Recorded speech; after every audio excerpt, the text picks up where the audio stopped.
conference will now be recorded.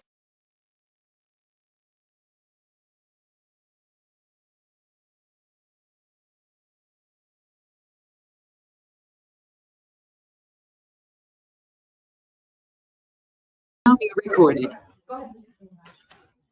Okay. I'm going to call the school committee meeting to order at 6 o'clock p.m. If you please join me in the Pledge of Allegiance. I pledge allegiance to the flag of the United States of America and to the republic for which it stands, one nation, under God, indivisible, with liberty and justice for all. For emergency issues only, is there any school committee members' additions to the agenda? Hearing none. Any public comment regarding items on the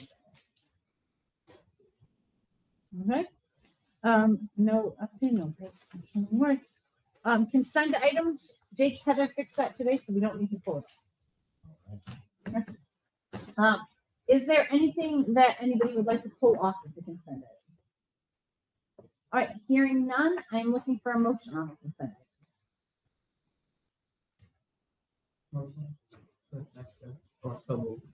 Okay, we're approving the consent item. Seconded by Amy. Any discussion?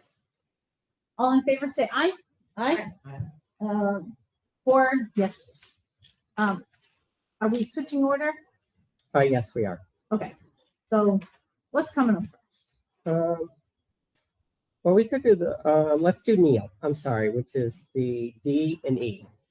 All right, D and E, Neil, take it over.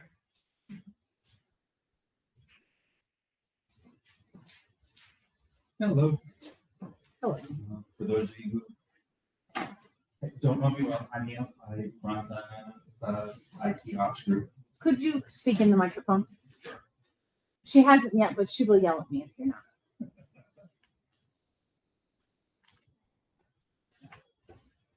There you go. Perfect. I don't tend to take up a whole lot of your time. No worries.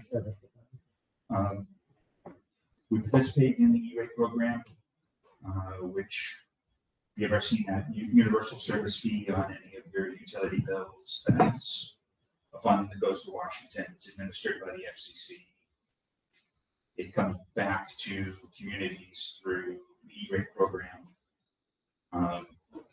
One of their requirements is that you follow a host of federal rules, among them the Children's Internet Protection Act, and to accept the money, which this year I think is like $36,000 spread out over internet access and money for connectivity projects in the buildings. We got to, during an open meeting, discuss that yes, we have policies that address CIPA and that we have procedures that address it. The policies are in the handbooks, which have come through committee, gone through administration, and there are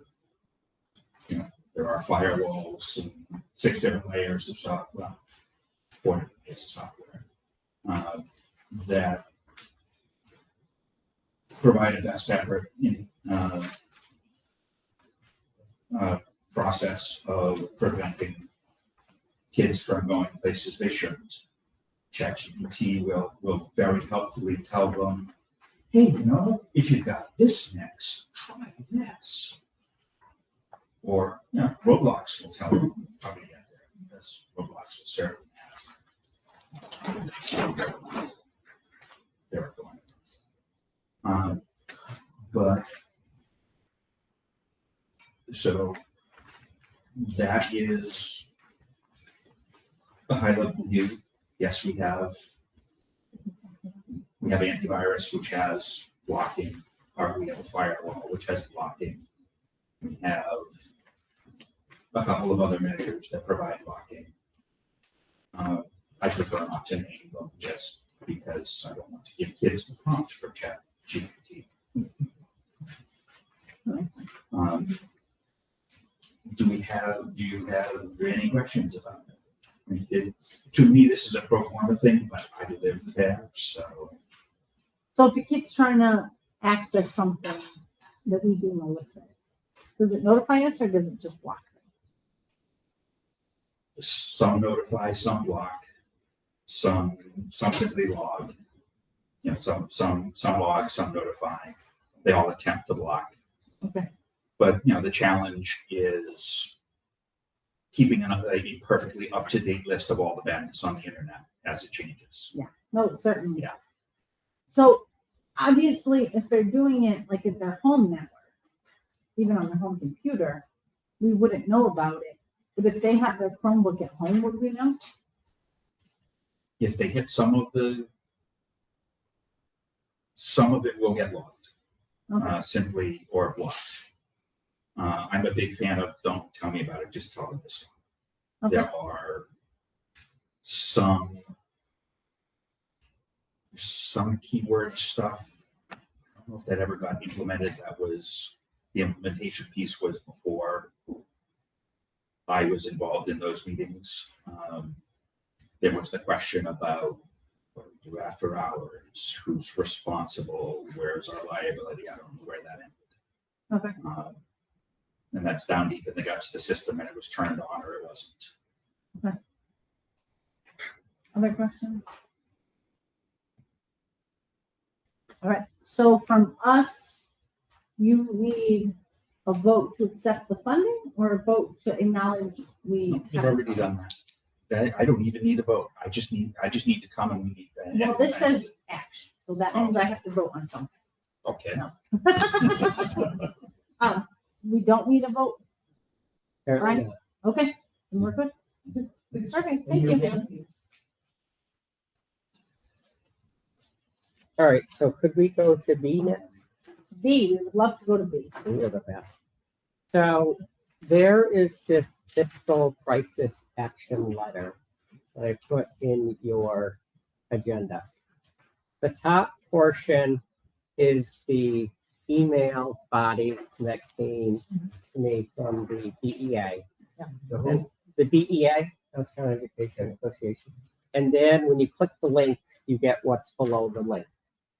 I have been asked by the BEA if I would sign this letter.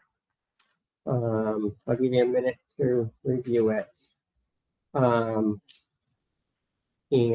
I'm looking for your permission. For now.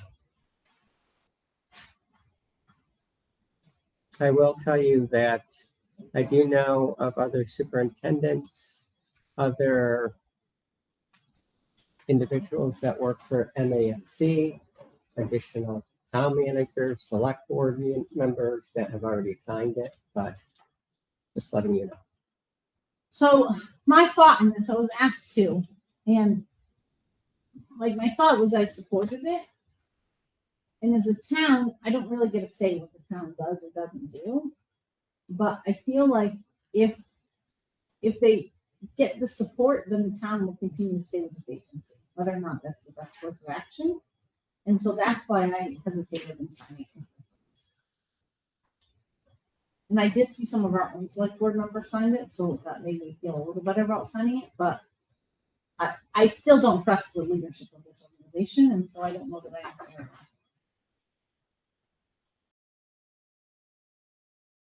I think in this particular case, I agree with what they're trying to do. We have a funding problem in the state. Chapter 70's formula is pretty broken. It's why we were dealing with the situation last year and why trying to build a new school can be so challenging. I think that we need to definitely do as much as we can to get this on the radar of our representatives, our state senators. And I think that this is just one piece of that big puzzle. So I support it in that context. That makes sense to me. Can you see what you said again? Maybe I don't understand. So this, if my understanding is correct, is asking the state to bail out the Hampshire Trust. Did I get that one right? I don't think. Did I misunderstand this? No, I didn't get that. I got This the is about, sense that this is from the MTA. Yeah. this is the Massachusetts Teachers Association trying to push our House of Representatives, our senators For more funding. to address Okay, never circuit mind. breaker, Yeah, chapter 70. I took this in the same context of the Hampshire Trust. I thought you were getting at. Yeah, no, that's totally not it. So this has nothing to do. No. With that. So can you sign it on behalf of all of us, or should we all sign it? Well, one, I was asked to sign it as the superintendent. I have to do what you tell me. You certainly, I could share with you, could all sign it as individual members. I don't think that would hurt. Do you So, have a thought on this? I would sign it in a heartbeat. I just need the powers that be to tell me. If you look on the second page, you see exactly where it is about the special education circuit breaker, chapter 70, everything that you had talked about. Yeah, I have no problem signing it. I just wanted to make sure you were aware and you wanted me to do so. Do we need to vote on that? Yes. My motion to sign it as a committee or as. I think we just have to vote on Ryan signing it. Well, they asked for both. Yeah. They asked for superintendent, but they also asked for school committee members and chairs, but we can, as a body, say it's a school committee. I think it would be more impactful if there was multiple signatures instead of like one. Yeah. Sure. But like, let's vote on that. Why not? I do need a vote for me to sign it. All right. So I'm going to motion that committee authorizes Brian to sign and individually sign. Okay. Is there any discussion? All in favor, say aye. Aye. So that was made by me, seconded by Jake, and everybody was said yes. Okay. Do you want to take a vote to sign it as individual board committee member? That was the motion. Brian and us. Oh, I'm sorry. I missed that. Sorry. I'm Wake up. efficient. Yes, you are. Next. Could we go up to, How about these four people? yeah, I got Sean's on his way. I'm waiting for him. He did the majority of the work, so they don't mind. They have nothing better to do. Could we go to policy first read about the middle school pathways exploration? Yes. Do you want me to talk or do you guys want to talk? We, in the policy subcommittee, reviewed the middle school pathways policy, which is, sounds like a formalization of things that are really already occurring.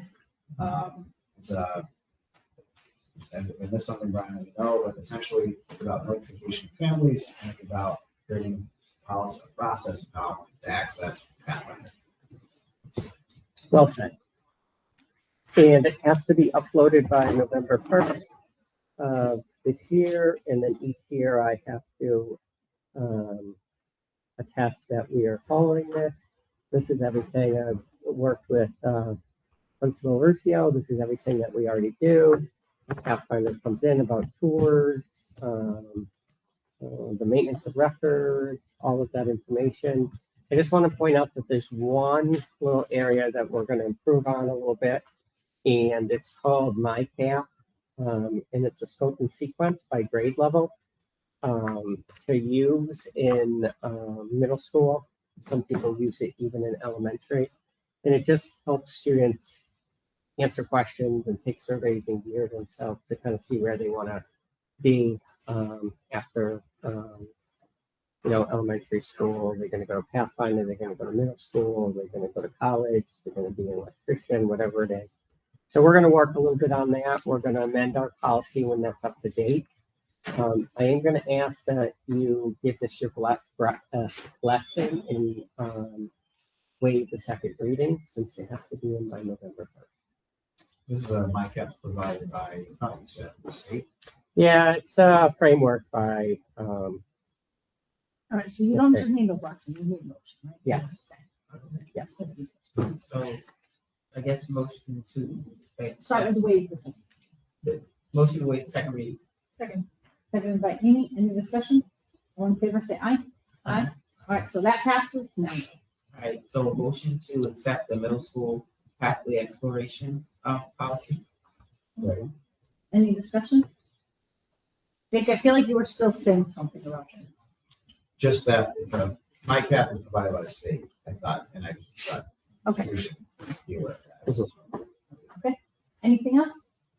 All in favor, say aye. Aye. Passes unanimously. Thanks. Jake. Jake.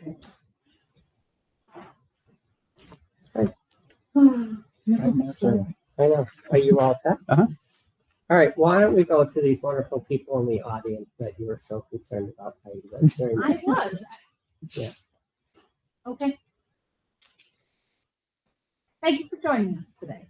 So I'm going to turn it over to Sean for this part. And go ahead. All right. So we have talked about the strategic plan a few times. You've approved up to this point, and this is the final installment of year one to get it started. This is what we have been waiting for. It's the school one-year action plans. So if you've seen from the beginning how it started with our strategic outcomes, and now we are moving right down through into how we are going to work towards achieving each of these four things over the course of the next 5 years, starting with year one. So this just reorganized a little bit. You have, I think, you have access to the entire document. It's big, and I like how it's laid out. We talked about the document tabs. It looks a little bit more like a website when you look at it on the Google Doc, which is nice. It makes it a little bit tricky to print, but we figured out how to do that. So there is a PDF of it as well, and we can get copies of it for anybody who's interested. But it is nice and easy just to navigate online. So here's our four strategic outcomes. Everything that we are going to do over the next 5 years will in some way work towards achieving all students experiencing optimized achievement, belonging, all students experience opportunities to belong, all students experiencing support for social emotional well-being and mental health. The thing to note about that third one is that it also includes, there's a component that talks about staff, so we can focus specifically on staff, social emotional learning, and opportunities for building culture with our school communities, which is really nice. And then the last one, resource management, dealing with funds, facilities, and staff, which has been a big topic so far this year. So hooray, that it's in there. Good for us. Okay, so just a little bit about how that works out. These three academic achievement, belonging, and social emotional well-being and mental health all follow this our BPS strategic improvement framework. So over the course, again, of the next 5 years, we will be somewhere in identifying, implementing, or evaluating and adjusting. And you'll see us sort of moving around this circle as we seek to it's like the constant improvement, or like the cyclic, like we're always trying to get better. So we're never going to say, all right, we're done with academic achievement. Nice job, everybody. Moving on to the next thing. If we do an initiative, many of us are going to talk about specifically some literacy work that we're doing this year. We may get into that deeply enough this year that next year we say, now we're going to start talking about math. We're not done with academic achievement. We're always going to be cycling back through identifying new needs, evaluating the progress, and then going back. Same thing with belonging, same thing with social emotional well-being and mental health. And again, I mentioned that we've got the 3 A's, or students, and the 3 B's have to do with staff. The only one that doesn't follow that is that resource management, but highlighted at the bottom. We're either going to be talking about funds, facilities, or staff. Ideally, we're identifying, implementing, and evaluating all of those, but like that's kind of where those are going to fall into play. So as we continue to talk about that, that's where it will appear there. So to highlight what we're doing as a district, just one area, I asked each of Brian and I asked each of the schools to identify one initiative, show sort of where it fits within these strategic outcomes and initiative areas, talk about what we're doing and how it goes there, and then understanding that over the course of the year, we'll see presentations or conversations with school leaders about here's what we're doing across the school. But again, we're thinking this plan thinks or approaches the presentation of information from a here's what we're doing and here's how it fits versus a here's our plan and here's how we're making progress towards the plan. So this is very action oriented, very result oriented, very this is what we're doing day to day in the schools or across the district. So we have talked and we'll continue to talk about our literacy initiative. So far, we have launched our professional development for essential core reading instruction, the ECRI for all teachers in grades K and 2. And Think SRSD PD is underway for all teachers in grades, or for ELA, science, social studies teachers in grades 3 to 12. Important to know about those two, they're not curricula, they're instructional strategies. So we didn't go out and buy like more manuals and books and things that comes with implementation guides, but they are ways to approach the reading instruction or writing instruction. The first one is based on science of reading. The second one is based on self-regulation, self-regulated strategy development. I recognize some of the seminal resources, stuff that I also used when I was looking at self-regulated learning, but I was looking at social media, which was different because that's when it was cool 10 years ago. It's not cool anymore. We are hoping or gearing towards having our writing assignment or our writing assessment pilots underway. A couple of the grades and a couple of teachers who are further along in this process already have done that, so it's very differentiated where our progress. We're planning to have our district-wide writing assessment pilot ready to go and launched in January. And then we have completed our DIBELS baseline data collection. That was the beginning of year assessment, and we have a webinar with the folks who we contract with to look at our data actually tomorrow. So they're going to show us how we can access and how we can look and do some preliminary interpretation of reading and math results to see if we magically solved all of our problems in 3 weeks. But we'll at least know where we started. So that's where we are. If you guys want to do questions as we go, or you want to wait and then sort of hit everybody at the end, I'm fine with whatever. When it comes to literacy and reading, yep, it's not programmed, I understand. You guys made these decisions to bring these folks in. Yes. Can you share just a little bit for parents? Sure. Guardians, like what was the research that supported that particular program? So the first one is actually when we adopted our writing program, or I'm sorry, our ELA program, our elementary literacy program, we were looking at this. We had My View Literacy, and we wanted this ECRI instructional approach to go along with it. It comes recommended from the world of science of reading, research backing. This is how we should be teaching young students, early learners, how to read. Yeah. So we were trying to align our PD with our implementation. ECRI at the time, as an instructional toolkit, was not directly aligned to the new version of My View. So we couldn't do it. This last year, they released like that training that supports that.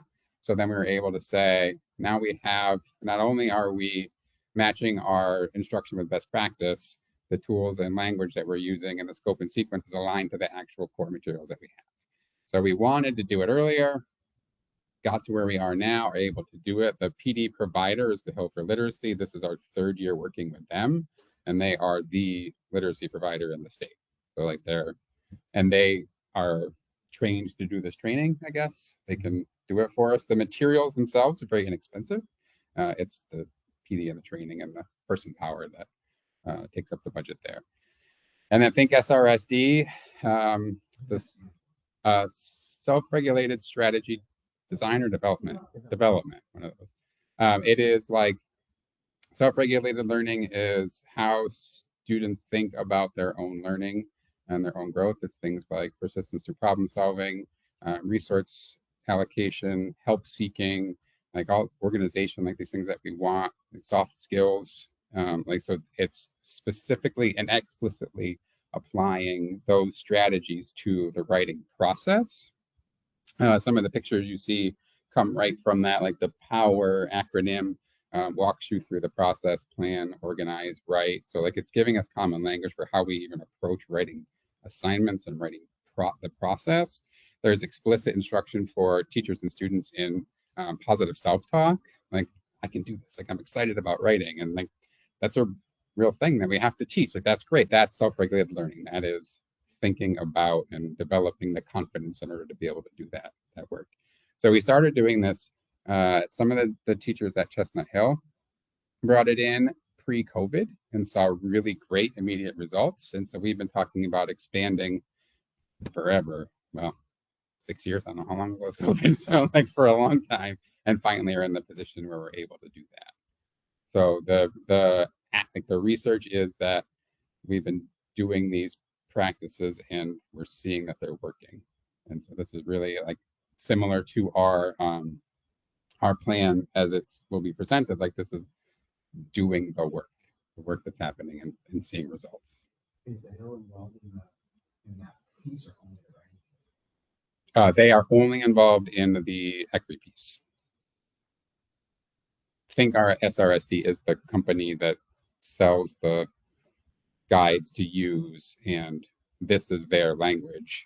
Like the power, like that's their language, the acronyms that they use. But I've seen everything. And I think too, just jumping ahead to next meeting, Ben's going to present MPAS, and you'll see some positive things for Belchertown around ELA. We were one of the 61 districts. Wait a minute. You're taking away his thunder. No, he's got additional funding. Lots of fun. You know, so that will come next week too. But I know that, not to cut you off, You're fine. but I know a lot of the principals are going to talk some more about the ECRI and the SRSD. So, but I just want to share that we've seen some, test score results in MCAS that we think this might have helped too. Cool. So, All right. So is it better? Okay, keep going. You're okay. High school. come on up, Chris. Chris, I know this is annoying as all heck, but could you speak? Maybe if we could lower that and point it towards the. The chair?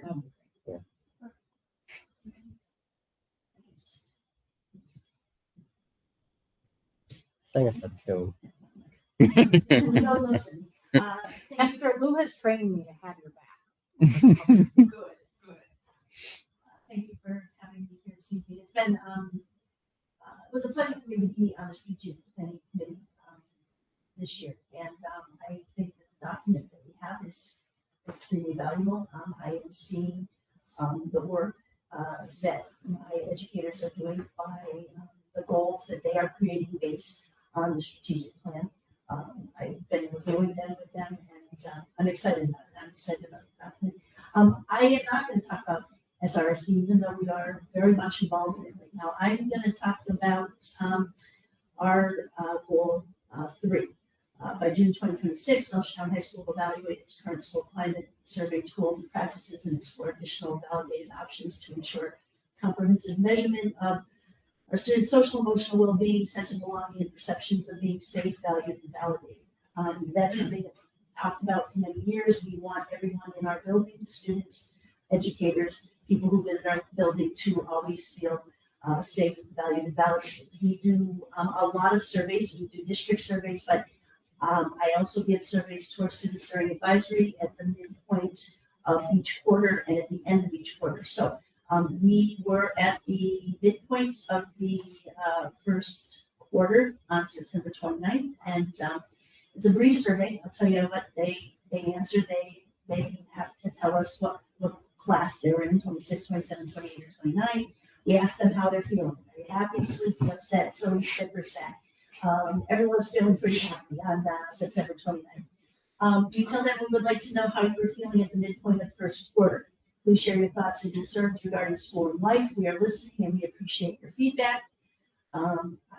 We ask them, please share your favorite educational experience during the first half of the first quarter, and what are you most looking forward to during the second half of the first quarter. I share these surveys with our school site ILT, our department chairs. I share it with all of our educators as well. And on Fridays, when I do an end of the afternoon announcement, I share some of the things that students say. I think it's What's ILT? Instructional leadership team. Okay. So like those are made of department chairs. Like I said, it's a great tool for us. And obviously, we do savers and we look at vocal data and whatnot. But for me, this is something that we can see pretty much immediately how things are going, how people are feeling. And students take part. I mean, we don't have 100%, submission, but the students are responding and they're feeling pretty good about school, and that's what we want to hear. When we see things that maybe they're saying something they're not feeling so good about, we look into it. They are anonymous surveys, but we talk about it. Like I said, I go back to what we say to our students all the time. It is very, very important that everyone who enters Belchertown High School feels safe, valued, and validated. And I think this gives us an idea of how we're doing it. We'll continue to do this. We'll continue to look at the survey. I know Dr. Fortin said earlier, I also survey educators. Probably I should survey them more, definitely at the end of the year to hear how they're doing, how they're feeling. I asked them about their concerns, about their issues, the solutions that they may have to some of those things. And that's very eye-opening as well, and very helpful to me to think about how I plan for the next school. Can you share with us the comment that you remember most from what's Yeah, I've got lots of comments here. What's the one you think about? Yeah, no, I mean, they talk about specifics. They don't necessarily, and not that I don't say not to talk about teachers, but they talk about the classes that they're, enjoying the most. They say their educational experience is going good. Then they talk about specific things. A lot of athletics. They're happy about athletics. They enjoy, getting close to that. But they talk about learning about the Revolutionary War and history. They talk about they enjoy more GimKit and Quizlets. They are they're looking forward to the field day and the pep rally that we'll have later on. They're enjoying their English project. They like working on biology with the microscopes. And again, it goes on and on. I can certainly share this with you. There's no secrets here, and there's nothing that I would take off. I am always, like I said, pretty impressed with what they have to say. And again, it runs the gamut from saying what they're learning about. They talk about specific teachers that they're really enjoying, and like I said, it gives us an idea of how things are going and where our students are excelling and feeling safe, valued, and validated. I feel like we never hear that kind of stuff. Yeah. And like I said, we get good results. That particular day was a busy day. We had a lot going on in our 22 minutes of advisory. We will have another survey at the end of the first quarter, and we'll see how things are going. Did you find that your survey lines up with the other snapshots like Vocal and Savers that look at kids' social, emotional status? Yes, and again, we've got more work to do at Savers, and Vocal has come out, and I've been looking at that. I've talked to our school site ILT about that data. We'll be working with them to learn more about the Vocal data. Yeah, but I do think, like I said, it does align, and I'm happy to see that our students are happy and they're enjoying what educational and extracurricular experiences that they're receiving. And we get a lot of other, kinds of comments about how things are going. I think we don't do, I'd like to think more about a survey for our students who have graduated and how they're doing. I get a lot of, anecdotal information. I got an email from a parent the other day who was looking for some information, but in the discussion told me, I can actually share that with you. Let me see.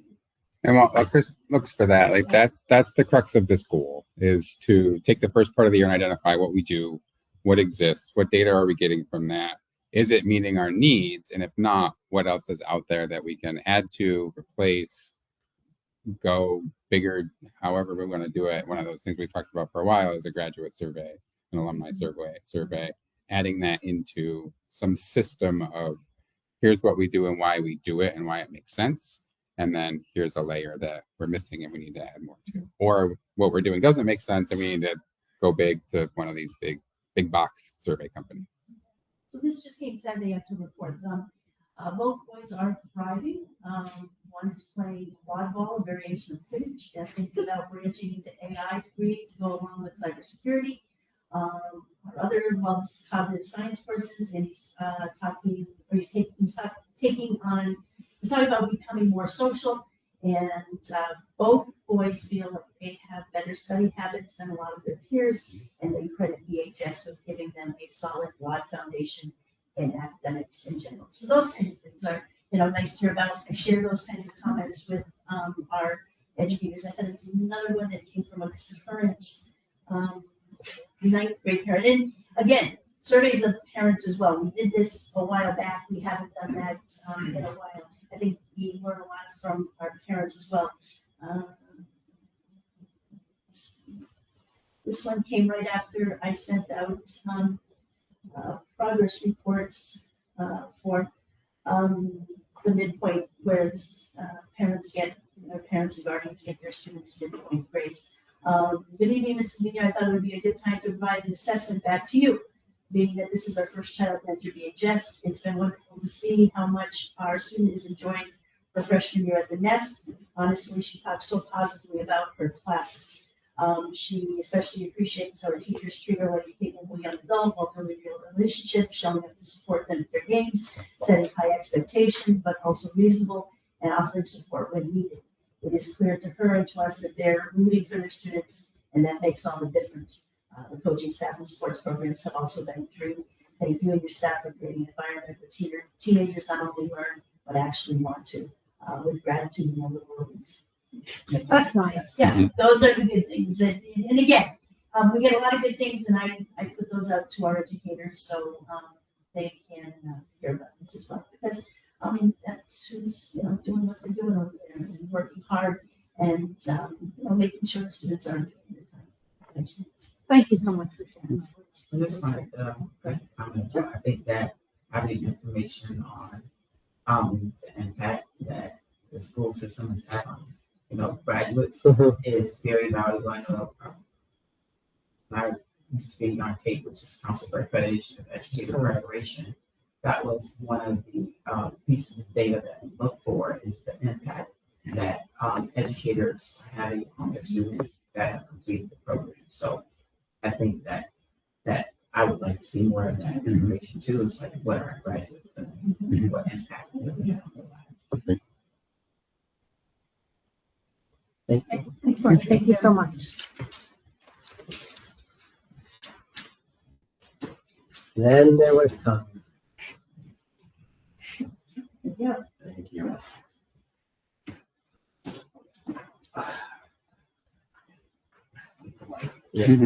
All right, good evening, everybody. Thanks for having us. I did want to talk about the SRSD from a middle school perspective. I had the opportunity at our professional days, both the professional day held before the start of school, but also recently with our early dismissal, to meet with the ELA teachers, the science and social studies teachers, which include the special education faculty, about this initiative. They're obviously taking the full course in ELA, and then they're taking kind of a supplemental. Chestnut is going to speak to this as well. They're ahead of us on this, but I kind of wanted to talk a little bit about what we're doing in this impact at the middle school level. I think it's particularly, I guess first I would say it's something that I think we've had immediate buy-in from the faculty in this conversation. I think that's been a reflection of not only initial first glance looks at our MCAS data, but also the iReady diagnostic assessments that went out to families this year. We do have some areas where I think we're doing pretty well. We also have some areas of concern that I think this helps give us a response of how to respond to address. We're already talking in these meetings about having common language towards expectations. We're already having conversations about, are we going to do power and tide? Like, are we going to bring this into all of our classes? That's already after just these initial meetings. So as opposed to me to report out, hey, listen, we need to see if we have common ground. I think both the students' results as well as I think the need to speak to this kind of common language expectations is clearly something that we're looking to do at the middle school, and the staff are everyone's sharing this. I've also have, as we've seen in the results, some pockets of real both intent and success with this. I'm already seeing the self-reporting from some of the teachers, scaled scores of how students feel they are with the writing, where their needs are with the reporting. It's very telling sometimes, both in how they feel about it and where they think their proficiencies are versus where they actually are, and cross comparisons between initial scoring of rubrics of their writing skills versus how they're reporting with their writing. That alone is, and that feedback from teachers who are already jumping into this shows a lot of, I think, conversations about, oh, maybe we need to talk more about what this really looks like. Oh, we need to talk more about understanding what the goals and expectations are. It's also pointing out some of those disparities that the data is also showing. And I'm seeing correlations in those conversations to the results with iReady diagnostics and the MCAS already. So we're going to be speaking a lot more to that and diving into those assessments and comparisons as well. But fundamentally, this is an initiative that I think at the middle school that's seeing a lot of positive feedback already and a lot of intent to use this information effectively. So I just wanted to start with that. Question? You better run. That's like I know. You better run. it's a time record. No, he wins. Hi, thanks for having me. I'm excited to share some of the things we've done. I'm going to be talking about SRSD. So at Chestnut, we have had pockets of educators that have been trained in this for several years.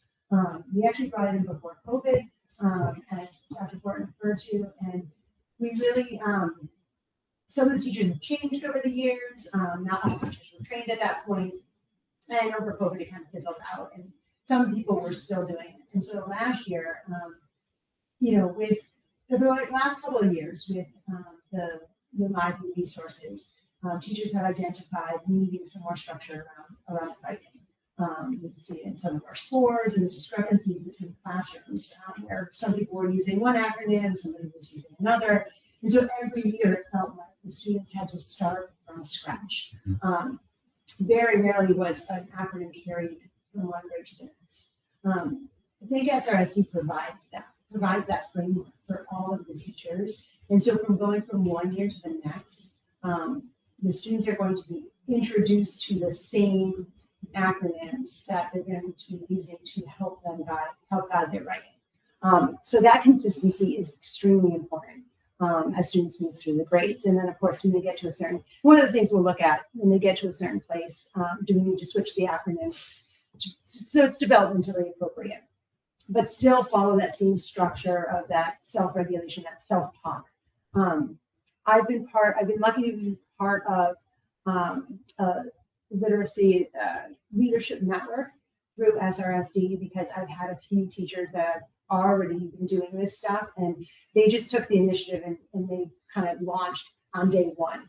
So my building is kind of, we're very differentiated, and I told the teachers at day one, just like our students in front of us, the BD this year is going to be differentiated for you.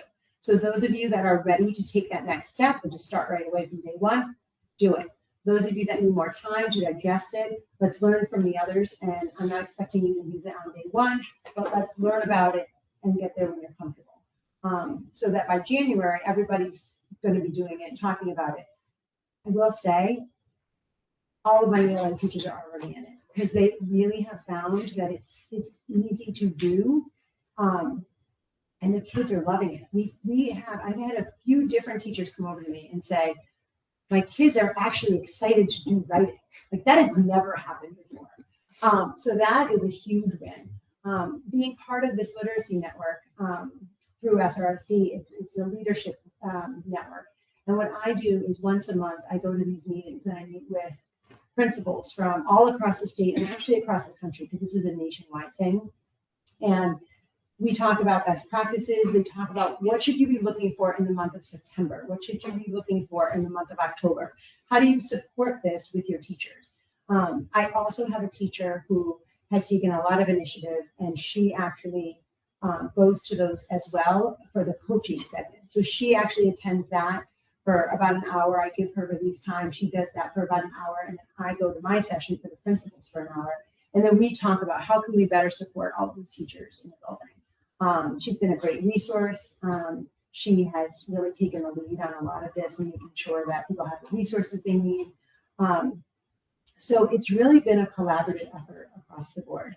And I'm excited because the math and science teachers are also, even though they don't teach ELA, they're going to be working very closely with the ELA teachers to make sure that they are also using those acronyms, because when they have open response writing, even though the writing might look a little different, but when the students are answering an open response question, they are going to be using that same self-talk strategies, the same breaking apart.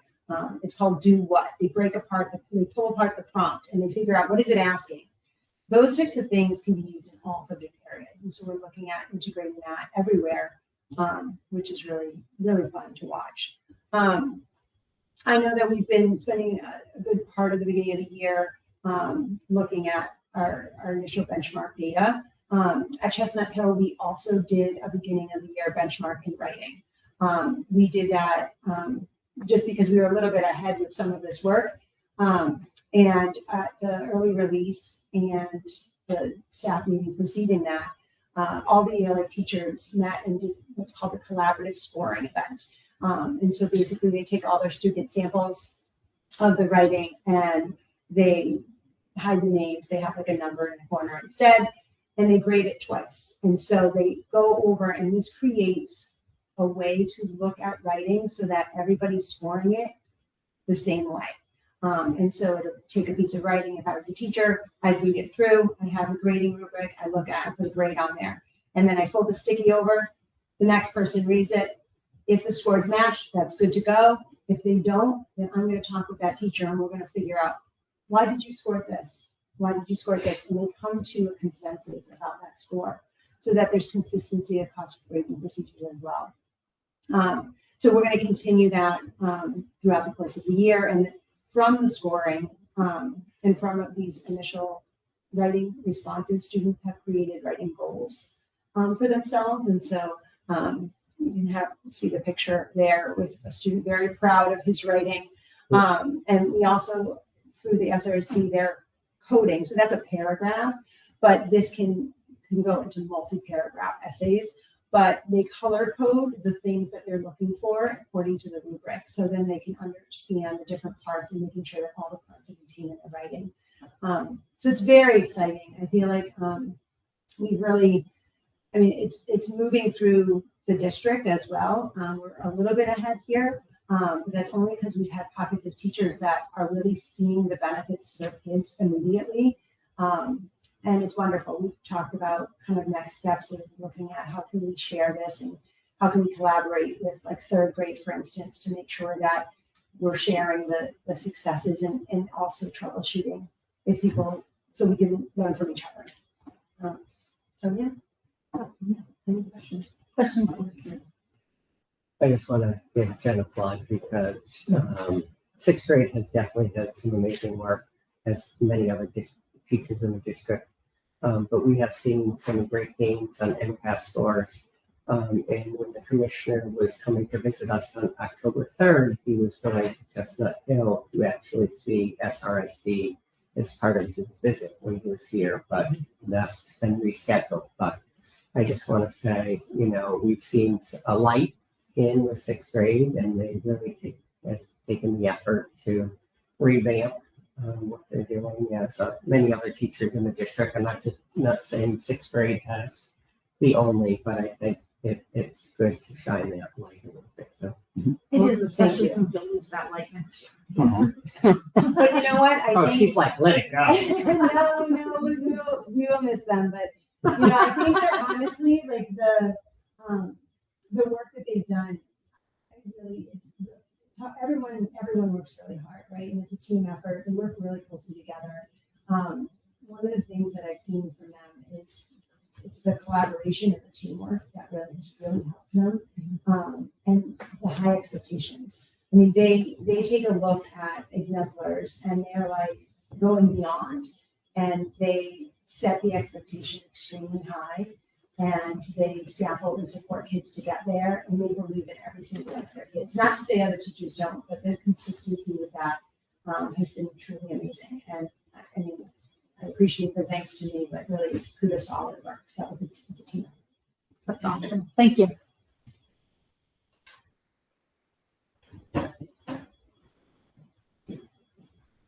Hello. Hi, thank you for having us tonight. So at Swift River this year, one of our initiatives is elevating early literacy for several reasons. We know that early literacy develops a nice structure for students and their academic career. So that being said, we're thrilled to offer equity this year with the help and professional learning through Hill for Literacy. We're thrilled to be working with them again for our teachers' professional learning, and we're also including our paraprofessionals in with the professional development for the teachers. We're already starting to see stronger teaching practices in the classroom through equity. We're starting to see accelerated reading growth. We're only not even 2 months in, so we're thrilled to have this. In addition to that, we've been awarded a high dose tutoring grant for Swift River this year. That grant came from the Department of Elementary and Secondary Education. So we'll be launching that October 27th, and that's going to go full year. And it's every day, 15 minutes of tutoring for select students who have achieved at least below benchmark on their DIBEL scores. So we have allotted a certain amount of seats for that. We have filled them, and we're thrilled to begin that, and it's full year. So we'll be going to October to June with that, and we hope to see, we're thrilled to partner with Ignite. That is the team who's offering that. We've also done beginning of the year assessments, shared them with families. That way we are better to help support our students with their learning needs and individual growth. Yeah. I have a question. Sure. You said that the tutoring is through an organization called Ignite. Yes, so it is a vendor that Destiny has chosen for us to work with the high dose tutoring. Ignite is like the company. They're the provider. They're the provider. Mhm. They're the consultants. So Are those educators or They are student teachers? no, they're educators. They're certified educators. It's virtual. It's virtual. Yeah, the students will be supervised, and it's very interactive. I have shared all the information with families through my weekly newsletter, and there is actually a QR code I'll be sharing this week where they'll actually see what a sample lesson will look like. Is that for students tier 2, special ed, kind of where on the spectrum? We're considering it more of like a tier 1 intervention Oh. at this point. Gotcha. Any questions? Yeah. Thank you. No, I'm good. Thank you so much. And last but not least,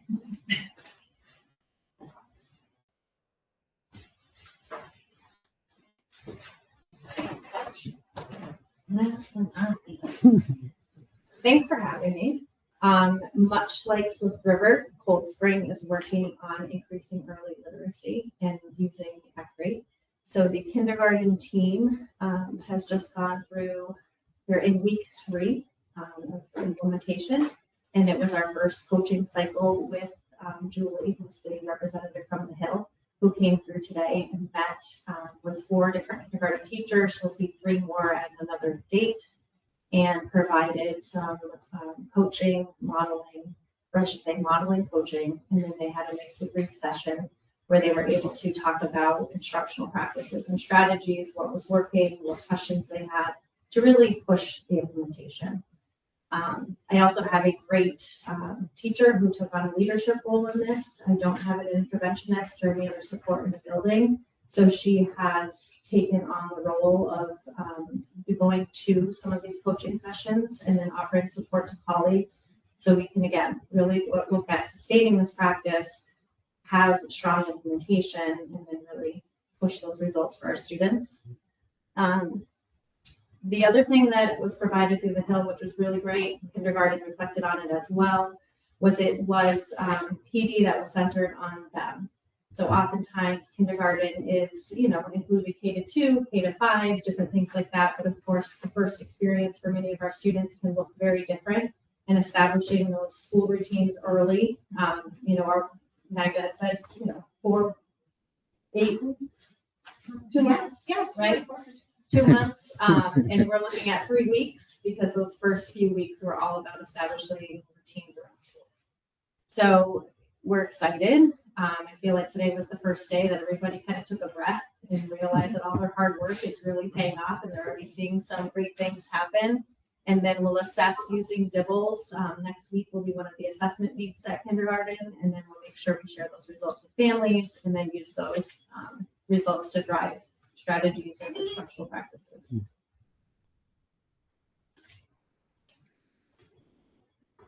I feel like you have fun stuff.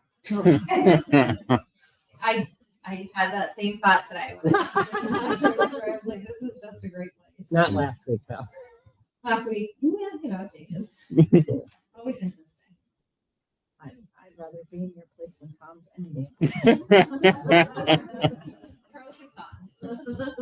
Any questions from the committee? Thank you so much for coming. Thank you. And thank you to all of you. I appreciate you being here. The only thing is if it comes up from any, like looking at Jill's last bullet, kindergarten only does beginning of year and end of year in line with the early literacy screening regulations. We don't screen students the day they walk in to kindergarten to see if they can read. Right. We do our own screener and then we screen for early literacy this time of year. Like we give them a little bit to get settled before we do it. So you'll only ever see two, a beginning and an end for Cold Spring. The whole document is linked here if anyone wants it. Can kind of click and. I love that you put it on a QR code for us. There you go. It won't all show up at once. I have a question. Yes. Before I lose the thought too. Sorry, Mika. The early literacy through ECRI and Think SRSD are right now sort of running parallel. They will come together. Places where it's appropriate and where teachers are already beginning to think about writing and writing strategies for 5 to 9 year olds are using these strategies. So eventually we will get to a place where we're all totally aligned, but there's a steep learning curve. So we kept them sort of compartmentalized in the beginning. But as we get into November, December, like we're going to be very more explicit about the roadmap that connects the two to have it be a district connected literacy initiative. God, sorry. I was going to forget that. Thank you for that, 'cause that was a question too. So when I know we have students who school choice and so when they school choice ends, we have our students who have been working with this all along, but you might get in school like a student middle school age. And I heard someone mention that for students that when you test them, they're behind a bit. There's a way to kind of get them caught up. You mentioned the children and things like that, but let's say we have like a middle schooler coming in that's just behind. What is there a resource that can get them where they need to be? Hey Ben, That's already in place. I don't know that Ben will mention it this year, but he typically does within the context of the MCAS. Over the course of a year or two, we typically see any student coming in catching up to where we are from an MCAS results perspective. So they start to blend in, like the more challenging to pick out later on, the longer they've been here. I think for us, the part of that addressing that's positive for what we'll see year to year is the consistency of language. So there will be, because students may not have had the same experience in another district, they will have to learn that new language. But if I'm coming in 5th grade, learning what all these acronyms and things are, but I'm going to see it again in 6th grade, and I'm going to see it again. So there will be some consistency. So each student is not learning the same, something different year over year over year. So it will, at least it's new. It'll only be new once. We do have, I know high school specifically does some interviews and conversations with students as they come in. We can give any of our beginning, middle, end screener assessments at any time because we can do benchmarking. So if we have some questions or concerns about actual achievement level, we can check and see where students would appear and then intervene appropriately.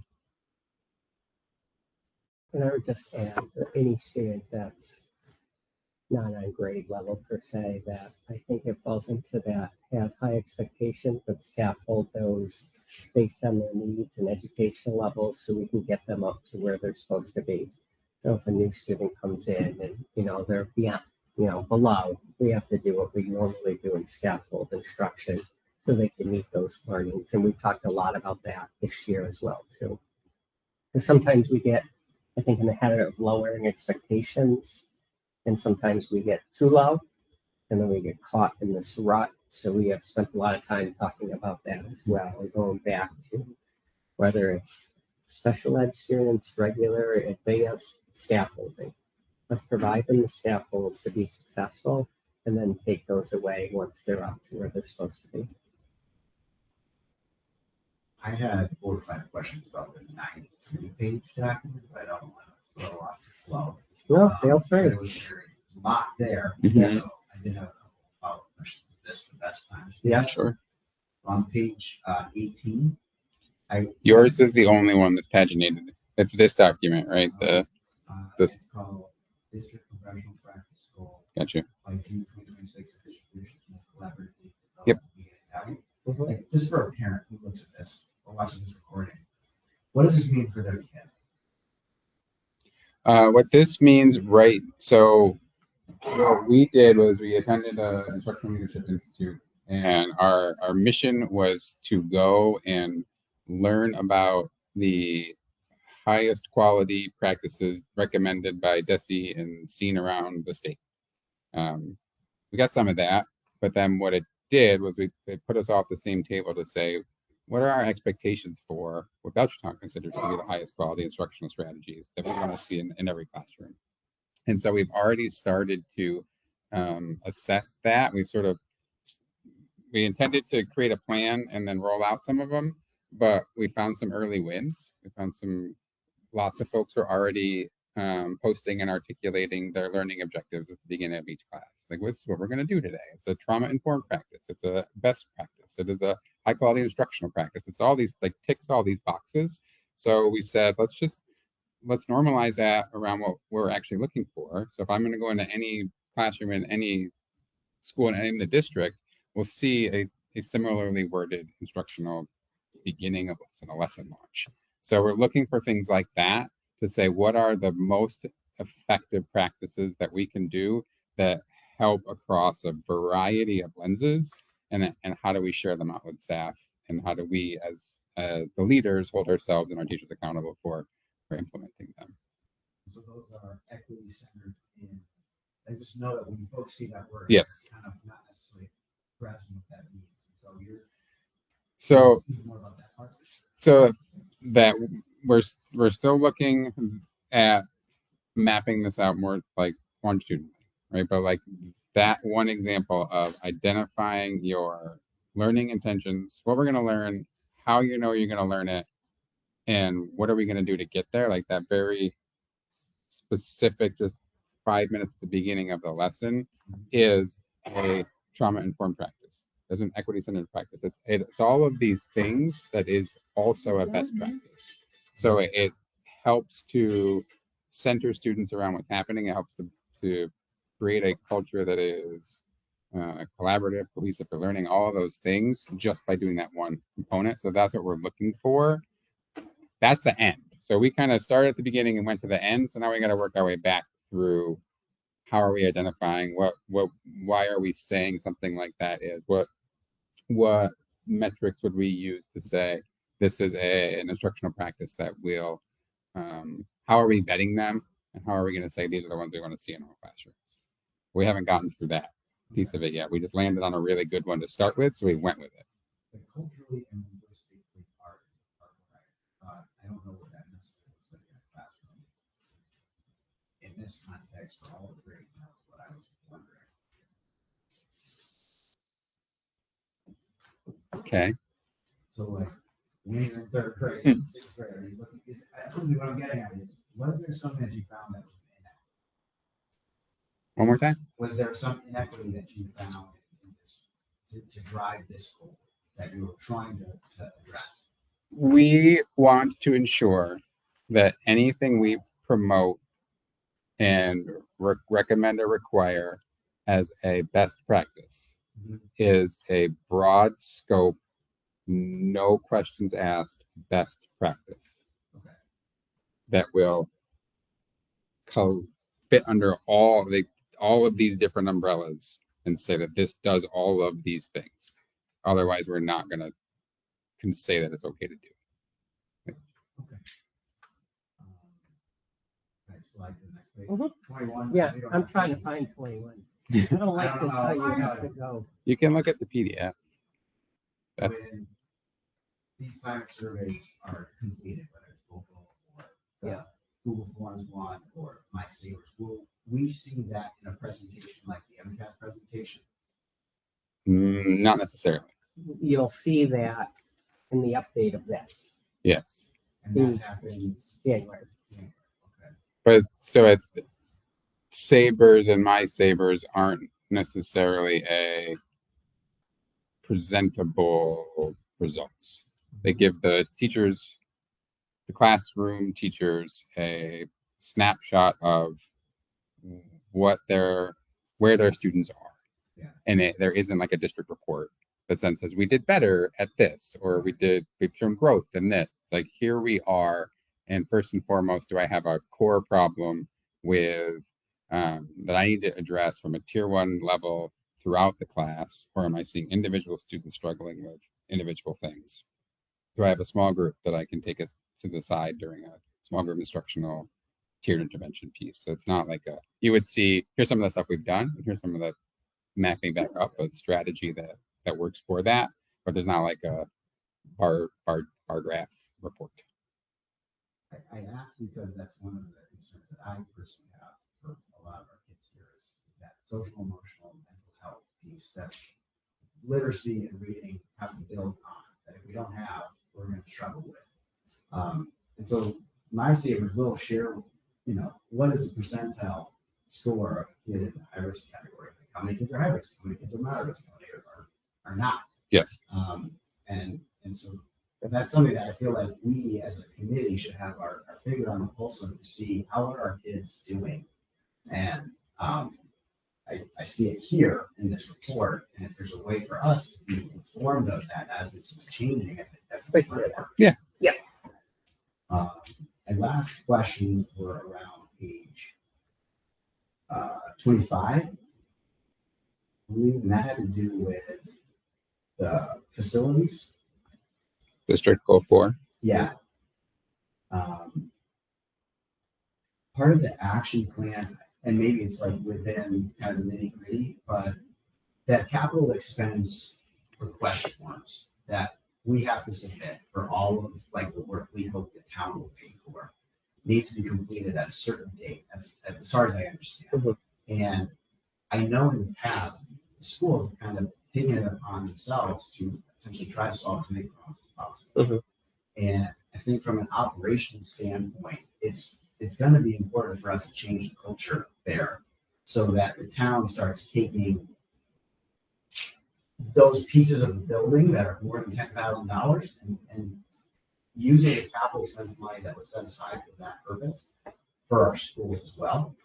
Can we make sure that step of making sure it ends up in front of that capital planning committee happens so that new toilets at the school that fit preschoolers don't necessarily hit the budget that you're used to, but get put on that list and hopefully the town will cover. So that has already been submitted. I can certainly get you a copy. That being like the list of Yeah, the list. consolidating school and what. No, just the capital improvements that we have to submit to the town Yeah. already. Honestly, I wouldn't put something like that on there just because we already have it and it's going to be done and over with. But I know what you're saying. Once again, we have probably like 25 of them that are submitted, and we're lucky if 1 or 2 get on. Yeah. The only reason that we start to use our funding, and I'll give you an example of this, is Eric just sent me an email last week, 3 big items, blue. We have no choice. Yeah. So we got to fix them. So what I can do is I can share with you what was submitted to the committee, and I appreciate that there's a committee now reviewing those online, so that's very helpful. And I agree with you, it's definitely a change in thinking and processing. Can I say, this is the very beginning of them actually setting aside money for this. Yeah, Like before, it just used to be, maybe if there's money, there never was. I know. That's So why I I'm feel gonna a ring little this. more Yeah. hopeful. I'm gonna ring this bell Yeah. because we are in the habit of figuring it out ourselves. Sure. And like, But we asked and let's get not rejected. be in hopes that that money can be used for Yeah. teaching. Yeah. We asked and get denied. I just want to make sure you are aware that they were submitted. I can certainly have Eric come and Those three things. talk. No, not those three things. The capital improvement.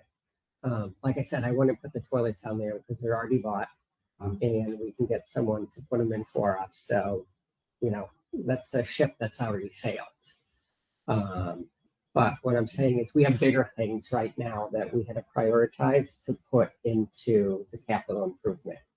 I think it's important for the select board and the finance committee to know that those kind of things are being covered already, so that they know when those bigger things are on the list, like we did this. Right. We could have asked for this. Right. That's the. No, I Yeah. I really think this is a change in how we think about buildings. And I think we could keep a list of ongoing, and we can mention it, but there's so much that we have to put through right now because we haven't been funded over time. But I want to be able to share that with you so you have an idea. But I just wanted to be clear that the town requested them, so we sent them out. I can have Eric come and talk about them. But yeah, I think you're right. I think we need to keep track of what things we're covering, that we have to use our own financial that goes to students versus operation and then maintenance needs. But I don't think that mindset is going to change in a year. Like you said, we got to keep hammering that in. And just for the toilets as an example, we know we have to do it ASAP. We're going to do it and move on. So we're Bring good. that paper there. We're- Show them. it's good. But true, but we know it's not going to be funded. So I got to make a decision of how I'm going to prepare for July 1st when they come.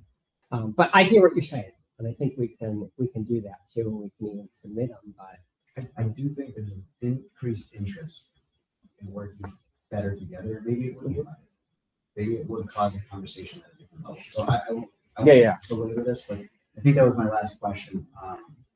This was just a long document, so I wanted to make sure I didn't miss one. no, great question. The one thing that I had one last question that was kind of a pervasive.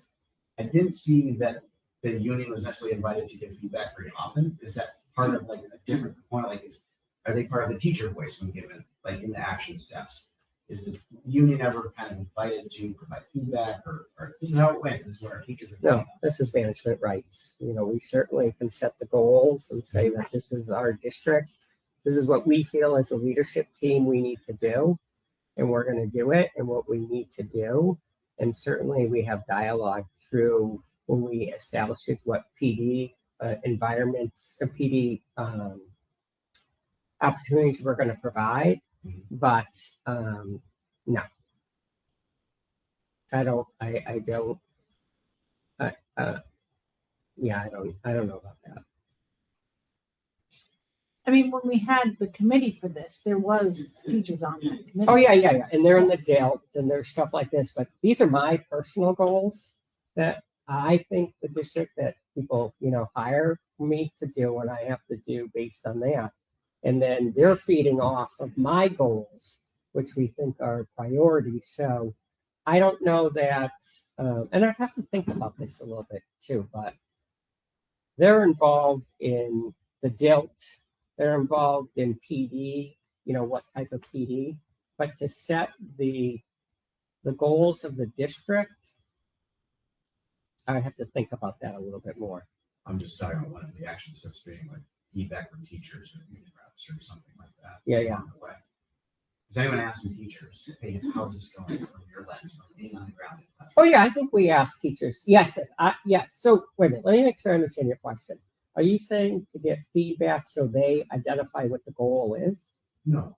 Okay, maybe I misunderstood. How things are progressing. Like, for example, one of these action steps talking about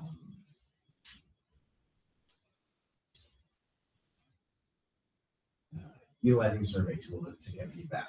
It's like how have teachers been involved in the process of is this working really well in the classroom or not? Is there anything we need to pivot? Oh, I'm going to let them speak, but I think that occurs. I don't I want mean, to we speak did on hear it. Chris say she Yeah, does survey yeah. her teachers. Yeah.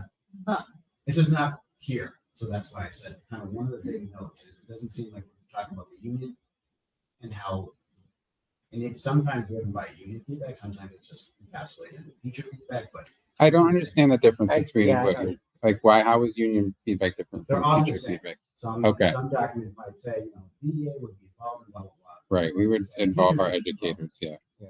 And there are the ones that most directly impact that would appear in the document are typically goal 3 throughout, because that's where we're hitting into that 3B. The document itself is primarily about student learning. There's always opportunity. There's typically opportunity for staff feedback where we are right now with an implementation as we get into year 2 of writing literacy initiative, as we look at more evaluate, as we're looking for ideas. We're not going to do that on our own. Like if we're going to spend a year really looking at if we're going to evaluate belonging, and it's not just going to be us sitting at the table going, Right. so how we doing? Like that is going to be a plan about how we're incorporating all levels of feedback in order to evaluate a need. But these right now, what we're doing is we're implementing or we're identifying. So like we're putting things into action year 1. As we get into it, you'll see more requests for feedback or more like how we get into whether or not things are working, with the exception of that is the whole point of the 3rd goal. And we are going, like Brian saying, the district instructional leadership team is the body that is overseeing that goal. And that's me and some principals and staff. But that's just like picking a core Yes. reading program. We don't sit in a room and say, okay, this is the one we're going to pick. We get stakeholders from teachers, Right. and we have a committee. They pilot, they do things that way. So they certainly get input that way. I took it as you didn't see the BEA identified within a goal or something. No. Okay, that was my misunderstanding. Sorry. Yeah. Where's that feedback portion you're saying year 2 and 3, we'll start to see that more. Yeah. So if this was 4 years ago, when we were 5 years ago, we were picking a core ELA, a core elementary literacy program. That's what that goal was all about. That's that committee that collected the feedback and found out where we were and was maintained a leadership role, an instructional leadership role as classroom teachers throughout the first year of implementation. So that would have been a very different role than what you see now. Okay. But it also like the writing prompts. We're not going to necessarily identify the writing prompts. Teachers are. Yeah.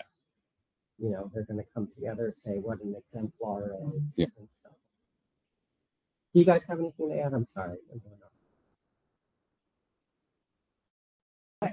there anything else from the table? Is there any vote? Yes, you need to approve this. Okay. All of them. All of the individual schools. Okay. Is there a motion? Motion to approve the strategic plan for the individual schools. Is there a second? Second. All right, made by Mika, seconded by Amy. Any discussion? All in favor, say aye. Aye. Passes 4. All right. Now we're to. You've messed up my whole. So, You have to, Sean apparently got us some money. So the Stronger Connections Grant. Yeah, so this is comprehensive health and physical education year 2, although I had to write it as a year 1 extension. So the grant award is for $60,000. It just appears as $110,000 because I got $50,000 last year.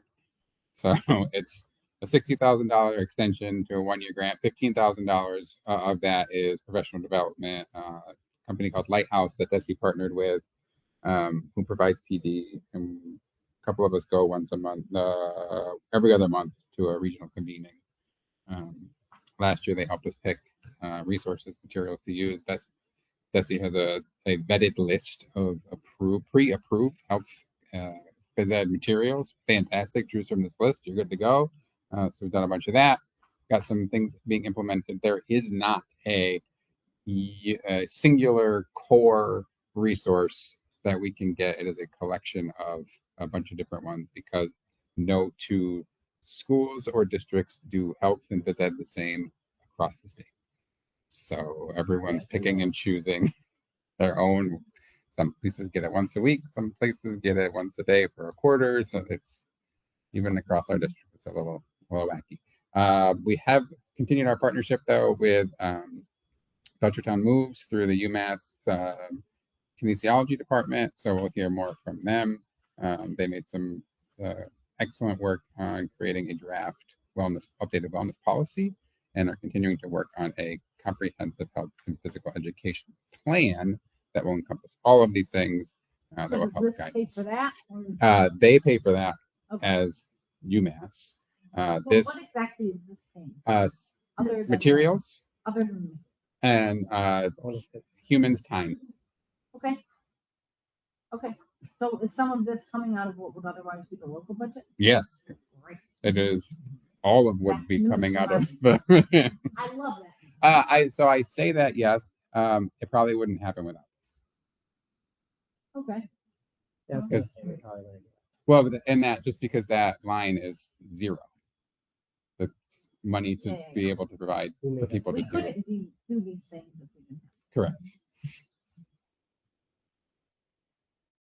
I'm thinking of questions. Is there a motion about this? So I move to accept the stronger connection grant. Second. Okay, so made by Amy, seconded by Mika. Any discussion? All in favor, say aye. Aye. Or nothing. Thank you. All right. I think we did everything, right? Proposal for policy manual. Oh. The first thing? Yeah, sorry. Oh, that's okay. I'm trying to keep track of where Do you you're guys want to talk? Yeah, so this is something that we discussed in the subcommittee and we decided to move it forward for discussion.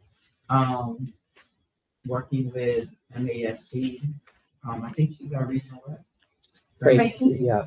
Yeah, there's a proposal, to, basically do the work that, there's a lot of work that Brian would be doing. This is the way to do the work in a way that is in line with MASC policies, which pretty much are they've gone through legal schooling. And it's a service that would take place over 3 years of aligning our policies and our handbooks, and it's at a cost of over 10,500. Over, I guess it can be done, max it's gonna take us 3 years, it could be done earlier than that. But it's basically reviewing the policies and handbooks and doing alignment with the ASC. So is the cost like divided out depending on the time it takes, or No, is it all the costs? The total cost is 10,500, whether it's 2 months, 3 months. And just, I would add, some benefits of it is that Tracy comes to the meetings. And if there's any questions about, like, why did it change or why is this here? We have an expert here who has done it. So I just want to share that because I think Jake and Mika asked some great questions that I was trying to research and really didn't have an answer for. So, you know, I was talking to one of my colleagues. He's like, why don't you do this? They have thing through MASC, and Tracy will come here. And the only really one thing that I would need, besides the contract, is Heather and myself would work with Tracy and send her. We want to have to send her the policies because they're online, but we would have to send her the handbooks and do it. And she would review it and be on site here as an expert. And whether we do it now or hold off, whatever, I just think that we need to do it sooner than later because we have policies that haven't been reviewed since 2017. That I definitely agree with. You know, and to Jake. Why are we? Well, Yeah. so I think Jake made some really good Yeah. points Okay. about this. Yeah. I'm just concerned that we are in the middle of contract negotiations about spending $10,000. And I think our priority should be that we want to make sure that we're all we do is always make sure we get that contract Yeah, stuff yeah. squared away, and then if there's money for this, we do it, we probably will be. But I just think it doesn't send the right message, like, spend money on things, other stuff instead of money. So I see that point, but I also see being forced to settle beyond what I think my means are because other things are. Like I don't want to feel like that. And I feel like I 100%, like, I feel like I used to do policies much more often and they're not necessarily coming to us like they used to. And I feel like I'm a little worried about this because there's some things that I'm concerned with that have changed and that I haven't changed. And I can see both sides of that coin. Like, Yeah, I would be very supportive of like starting this thing. I just don't support doing it right now with this.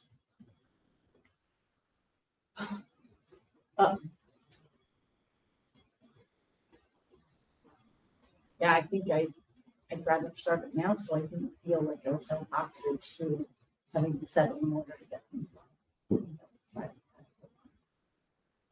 Thoughts from other members, though? My concern is the liability attached to policies. And when you don't have your policies in line, that it can be costly in other ways. That is what happens. Some of these policies, Also, we did a bit of the policy review, we got rid of like, we got through that much of it. So I'm just concerned that having policies that have not been reviewed and they maybe there's something they were wholly outdated, just the liability that opens. So that is what's your thoughts? The one thing that we did say was the attorney to the district did review it was last year. They were recently. I think we just very well again. There's just there's a bunch of things, and I don't know. I know we've been through some of these, but I'm on the same policy. And we can see like always compare this. So if it was just, I understand the concern that it costs, but it doesn't seem like that's going to impact our negotiations sensibly. I feel like that cost is so minute compared to That's like, that's what I mean. Like it's it's a lot of money for me personally, but I don't feel like it's a lot of money. it's not, that's not an impactful for any negotiations. That it would make a huge difference if we started this now in order to protect ourselves. Potentially coming. and then it's going to be the next. Right, because it says that Not it's, in the 4th of July. Correct. Like, it's just like two. Okay, so we go. So with that, is there a motion? So I motion to move forward with the proposal, the policy manual. You want me to motion to enter into the contract? Yes, I would need you to, You amend Enter into the contract. the contract, the motion enter to the contract for policy manual. And seconded by Amy, any discussion? All right, all in favor, say aye. All right, opposed? Yeah. All right, so it's 3-1. You got that? Okay. All right, curriculum and instruction is to be determined. Yes. They like us, Do they they have a really say in this enjoy our meeting? meetings. Jake, Don't be kicked out. they would love to stay all night with me. We're almost done. I know. Personnel and policy. Fly, Did you- fly from the nest. Nothing would add. Go Orioles. That's just rough. Go ahead. The only other thing that we have left, that we have discussed already, I believe. Was, Okay. You want to share that with us? Or is that coming from us? Here. Bye Orioles. Yeah, so the prior to when Jake was on the committee, he shared that great information with us about social media and cell phones. So I know that Jake spent a little time with principals before he got on the board or when he was elected to the board, just to hear some concerns. We talked about it as a leadership team as well, kind of like we're kind of doing it, we're not doing it, but we're not having problems, this, that. So we kind of wanted to bring it full circle. So I asked Jake if he would be willing to come work with principals at Cold Spring, Swift River, and Chestnut in the auditorium on the 18th with teachers. We have a PD. We kind of do a little intro of the importance of this and why we think it's good. Jake said he would share his presentation and we'd give some information. And then there's a few surveys that we would like to get some feedback on to hear from teachers. Do they think it's a problem? Do they not think it's a problem? To kind of see where we go from here. So I wanted to put it on there because I wanted to give Jake the opportunity to add anything if he needed to add anything. And the 18th of what? November. Is that a half day? No. I mean, that's what I mean. Yeah. Yeah. I was like, that's not election day. That's your day. Ultimately, it's a good vehicle to start the for. Yeah. I mean, really, it's an issue of how do we make sure parents are coming up with what they're thinking of social media, and is it a way to do it? Even if we think that this is not a big problem, good, but we know that we can see where it's gone wrong in a lot of places. So if we have an opportunity to educate and get this work done, right? Yeah, I think that's a great way to start with that thing. We Okay. didn't really care what you thought. Don't care what. Property and transportation is next meeting, and finance and budget is on my birthday. I expect a cake. All right. Any questions from the media? I think it's just you. Did I miss something? What? Oh, healthy and safe in schools. I'm sorry. Oh my goodness. We did meet. We met at the end of September. We did some introductions. And then chime in if I miss anything. So Grove Creek Communities gave us an update, and they've been doing like just A a lot. lot of things. Some cool stuff. Belchertown was featured on the CBC website. But there's a picture of our students up there. Oh, wow. That's Kind of cool. For like the 5th time. yeah. There- Well, I wasn't that in a Friday focus. It is every time. Yeah. We're waiting to be on the cover of it. There is an article on Belchertown School District and CABCA, which is something. That's the organization that oversees the training for direct Creek communities programs. No? I don't know what it stands for. CADCA is what it's called. They've tabled at 18 events since August, and that was at the end of September. So a lot of stuff. Then there's a helping hands group at the high school.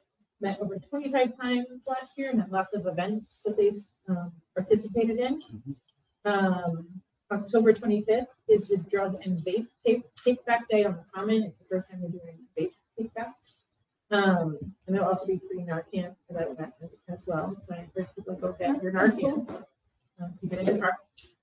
And then the first week of November is Red Ribbon Week at schools, where they are not going to hand out pins. So we have stickers. Stickers. They've apparently got a lot of pins to hand out that day, and that pins are not. Not to be had. They're gonna give them to the others. Mhm.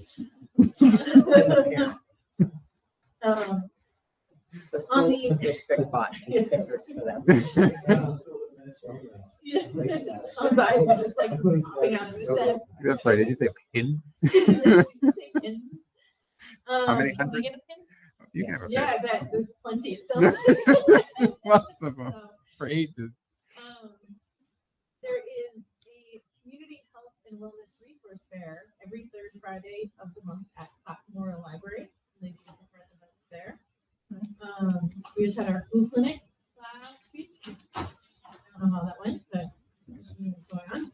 Oh, it was very well attended. Awesome. With a number of parents. Did you get your flip up? I did. Good job. I was in Springfield. I was in there. And we talked a little about Left on the program. We were waiting on seeing if it would still exist. And it does. It does, hooray. So, there we go. That's great. Excellent. And how about the collaborative? Mika? Yes. Collaborative. So we elected a chair, we elected a chair, elected a vice chair. Is it you? Yeah. Okay. And just subcommittees have elected people to serve on subcommittees. And we moved forward with a contract for a search firm to hire an executive director. Okay. We have a committee that works on success for the executive. Cool. Very much, yeah. They haven't reached out to me yet. One Sean's interview. Did you apply? No. We had Actually likes it. the MASC thing to Why hire wouldn't a it? superintendent and it's an okay one. We're happy. That's a good thing. Sorry. Okay. Can I add one Thanks. thing to the healthy and safer schools? We moved on quickly. Sorry, I know. It's important to know it won't impact anything. The drug-free communities group is not this year funded by a federal grant because those grants don't exist. The rumor is we'll be able to reapply for April, but we didn't not get it. We just didn't get it. Like, there was no money awarded to the years 6 through 10 this year. So we are 1 year funded wholly by the opioid funds advisory, which is fantastic that exists. Yeah. I'm going on the 27th to their meeting just to formalize that. We applied to that for a 1 year gap year in case we didn't get the funding, having no idea that the funding might not even exist. Like, just thinking we might get a no and have to reapply. But there are no federal funds supporting that program, which you heard about how amazing. Like, it is fully town funded, fully like opioid settlement money funded. So positives is that we don't have to like go through all the federal hoops to get the money, but we will have to reapply going into it. Right now, the rumor is April, but there is no application process right now. So it is Definitely might be TBD. federal money that's possible to apply for in April. Yes. For the following year. For the following 5 years. Yeah. It was we we applied and we got everything in on time. It was due in May of last year. We heard nothing until a week after the proposed deadline or the proposed announcement was supposed to be made, saying that the committee, it wasn't even the healthy committee, it was the drug task force or something, has withdrawn they're recompeting the application to ensure compliance with executive orders. I do want to say that they were Lock it after So, They do a very nice job, including making us popcorn. We used the popcorn maker for their special event, and the popcorn came out great. All right, moving. Now can I move on? yes. All right, no media questions. So pursuant to Mass General Law, Chapter 38, Section 21, Part 3, we're going to discuss strategy with respect to collective bargaining and litigation with units A, B, C, D, and E. This conducting said business in open session would have a detrimental effect on the school committee's bargaining or litigation position. Jake, you agree? Yes. Mika? Yes. Amy? Yeah. And I agree. So we are going to take a 5-minute bio break.